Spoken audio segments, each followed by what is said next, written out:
Yo, what's up, everybody? This your man, Joe Gibb. We got a little project we're gonna work on today. So underneath the cab, as you see this pipe here, it runs underneath. And what it is, it's a Y underneath. So let's take a look at this, right? So what happens is, in order to connect both sides of the exhaust, it splits into a Y. Now, as you can see, there's your Y, okay? That Y comes out of here from the actual SCR, I think it's called, or SRC filter, which is located underneath this step right here. And then it goes into a Y, which allows the exhaust to breathe out of both sides of the exhaust system. So what we're doing is, across the center of there is what is called a piece of flex pipe. Okay, with that flex pipe, after so long, they they deteriorate, they break down, and they crack. So I started to smell some exhaust leak, did my pre-trip, didn't really see nothing. So I noticed my sinus went to acting up a little bit, and I kind of got a sore throat. So I treated that over the weekend, and then I booked the load, and I took off with the load, and I guess while the truck was riding and vibrating, the crack underneath opened up. So the next morning I did my pre-trip, and I realized I had a crack in my exhaust. So here I am. So we tearing it down, and then from there you'll see us go back up. So we're gonna flip around and let's get to it. Okay, so right now we took it loose. As you can see, I took the whole exhaust off this side right here. It's laid out on the ground. Okay, so what's gonna happen now is I'm gonna get underneath here, and as you can see, it's split apart.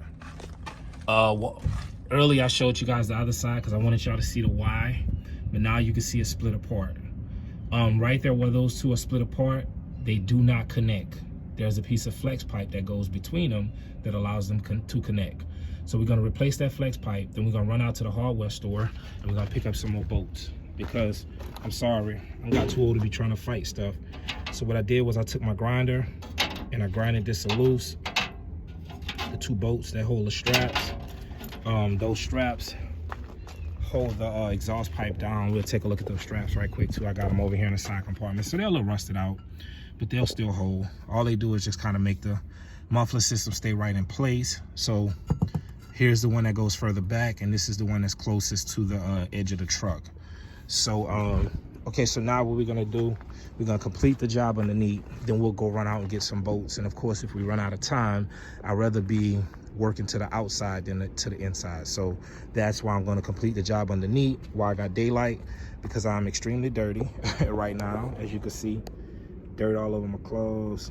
That's from crawling underneath the truck and stuff. So yeah, so we're gonna get done with the dirtiest part of climbing underneath constantly. And I always work with some type of cardboard. So I keep a cardboard or two around. As you can see, my wedding band fell out of my pocket. So my wife won't be too happy to see that. Over there is the new piece of flex pipe I have laid out on the ground. I have it already cut. As you can see, the other piece. And I had another piece I cut off as well that we stored in the shade for future use. So yeah, I'm gonna tell you something, man. If you wanna be successful in this game, you may wanna learn how to turn a few wrenches, make a few minor repairs. Everybody's not suited to rebuild motors and rebuild transmission and drive differentials. But one thing I will say is, if you maintenance, change your oil regularly, don't lug your engine, keep your transmission in the right gear, always take off in first. I don't care what the rush is, I always take off in first gear. And then take it easy on your rear ends, don't shift the power divider in gear when it's rolling. I know they say that you can, but I don't. I'll shift it out of gear while I'm rolling, but I will not put it in gear. If you do those things, you should have some lifetime use out of these components that I'm talking about.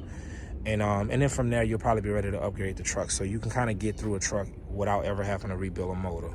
So if you follow those tips, you should be fine. If not, then I guess you'll be learning how to rebuild a motor, or you either have the cash or you either be out of business. So those are your three options: fix the problem, replace the problem, or go out of business because you can't do the other two.